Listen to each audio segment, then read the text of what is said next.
हमने बहुत मर्तबा एक चीज़ पढ़ी और वो ये कि ग्रेविटी हर चीज़ को अपनी तरफ खींचती है, अपनी तरफ पुल करती है। यानी हम किसी भी चीज़ को ऊपर की तरफ फेंकेंगे या किसी भी हाइट से ड्रॉप करें तो वो अर्थ की तरफ अट्रैक्ट करती है। और हमने ये भी देखा प्रीवियस क्लासेस में, ग्रेविटी इसे अपनी तरफ 9.8 मीटर पर सेकेंड की एक्सेलरेशन से अट्रैक्ट करती है या पुल करती है। अब इस 9.8 मीटर पर सेकेंड स्क्वायर को फिजिकल मीनिंग देने की कोशिश करते हैं। हमें मालूम है कोई भी चीज़ ऊपर से नीचे फेंकेंगे या ऊपर से नीचे की तरफ जंप करेगी तो उसकी स्पीड आहिस्ता आहिस्ता बढ़ती रहती है। अब उसके बढ़ने की वजह यह है कि उसके ऊपर ग्रेविटी एक्ट कर रही है और उसके ऊपर 9.8 मीटर पर सेकेंड या पर सेकेंड का एक्सेलरेशन हो रहा है। अब इसी चीज़ को, इसी बात को एक टेबल की फॉर्म में लिख लेते हैं। फॉर एग्जाम्पल, जंप करने से पहले या फ्री फॉल से पहले उस ऑब्जेक्ट की वेलोसिटी 0 थी और अभी टाइम स्टार्ट नहीं हुआ।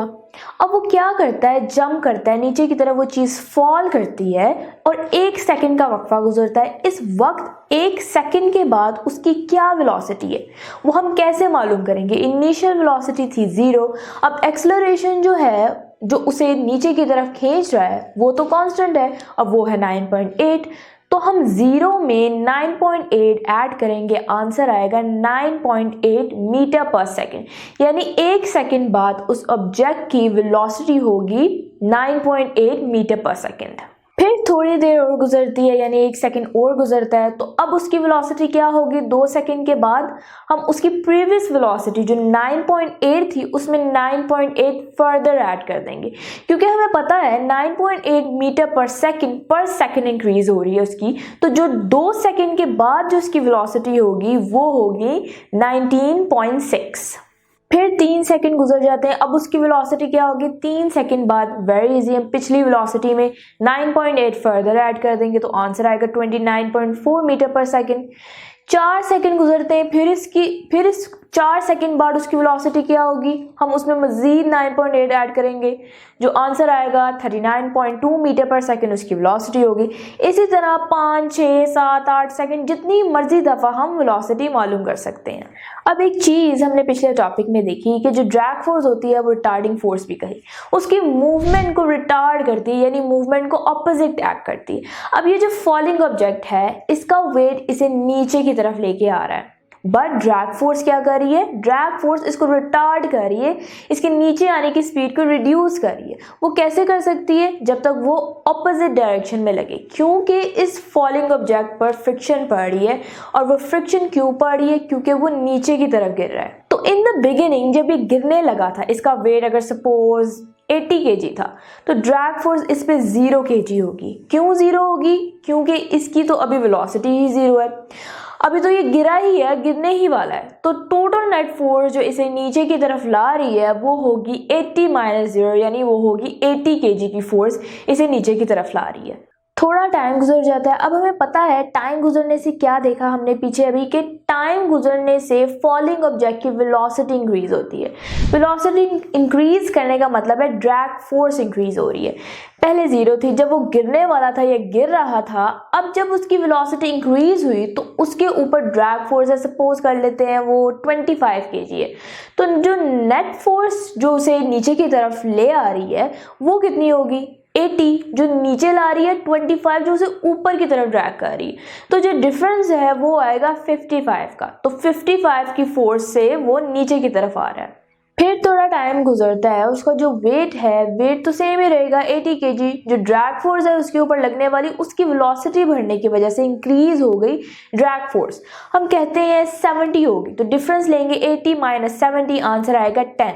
वो 10 की फोर्स है जो उसे नीचे की तरफ पुल कर रही है। फिर एक टाइम ऐसा आएगा जब ड्रैग फोर्स उसके वेट के इक्वल हो जाएगी, यानी उसकी स्पीड इतनी इंक्रीज हो जाएगी कि उसका जो उसके ऊपर लगने वाली ड्रैग फोर्स है वो उसके वेट के इक्वल होगी। अब अगर दोनों का डिफरेंस लेंगे 80 - 80, तो आंसर आएगा 0।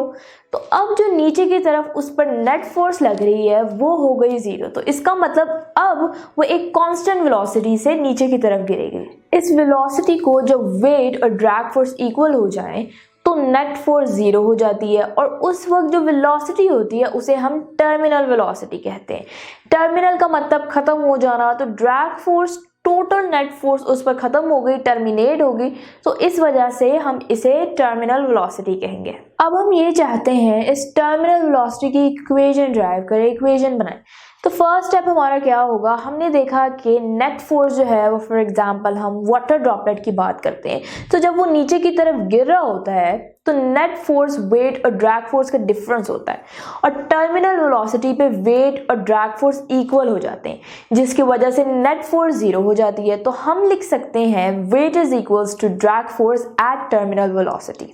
अब वेट का बड़ा इजी फॉर्मूला है mg, तो हम वेट जहां लिखा है mg लिख लेते हैं। ड्रैग फोर्स हमने पिछले टॉपिक में उसका फॉर्मूला लिखा, स्टोक्स फॉर्मूला कहते हैं उसे, स्टोक इक्वेशन, और वो क्या थी 6 पाई ईटा आर। v अब इक्वल के लेफ्ट साइड पे जो है फर्स्ट टर्म मास है उस ड्रॉपलेट का जो नीचे गिर रहा है, g जो है ग्रेविटेशनल एक्सेलरेशन है जिसे वो ग्रेविटी की तरफ पुल हो रहा है, और जो ईटा है वो विस्कोसिटी है एयर की, r जो है वो रेडियस है उस वाटर ड्रॉपलेट का, v जो है, अब v क्या है वेलोसिटी, बट ये आम वेलोसिटी नहीं है, ये टर्मिनल वेलोसिटी है, क्योंकि हमने जब टर्मिनल वेलोसिटी कहा तब ही ये दोनों को इक्वल रखा, इसलिए इसे vt का नाम से जाहिर करेंगे टर्मिनल वेलोसिटी। इसकी वैल्यू हमने मालूम करनी है, तो हम क्या करेंगे, इसको अगर हम अकेले इसकी वैल्यू निकालनी है तो इसके साथ लिखा हुआ 6 पाई ईटा आर, इसे mg से डिवाइड कर देंगे, हमारे पास vt बच जाएगा। अब vt का फॉर्मूला बना mg over 6 pi eta r. अब जो वाटर ड्रॉपलेट नीचे गिर रहा है उसका हम मास तो नहीं मालूम कर सकते, तो क्या कर सकते हैं, हम इस मास की वैल्यू मालूम करते हैं। सबसे पहला स्टेप हमें मालूम है कि डेंसिटी किसके इक्वल होती है, मास ओवर वॉल्यूम के, और डेंसिटी का जो सिंबल है वो है रो, m मास v वॉल्यूम।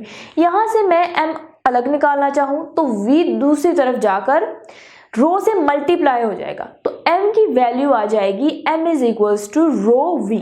अब अगर वाटर ड्रॉपलेट की शेप कंसिडर करें तो वो इस किस्म की होगी, और इसका अगर हम वॉल्यूम मालूम करना चाहें तो बड़ा मुश्किल होगा, हम वॉल्यूम नहीं मालूम कर सकते।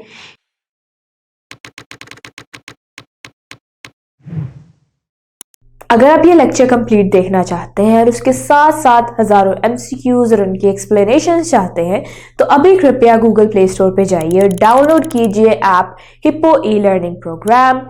खुद भी इसे इस्तेमाल करें और इसके साथ साथ अपने फ्रेंड्स और अपने क्लास फेलो को भी अनुशंसा करें। And don't forget to like this video and subscribe to our channel. धन्यवाद।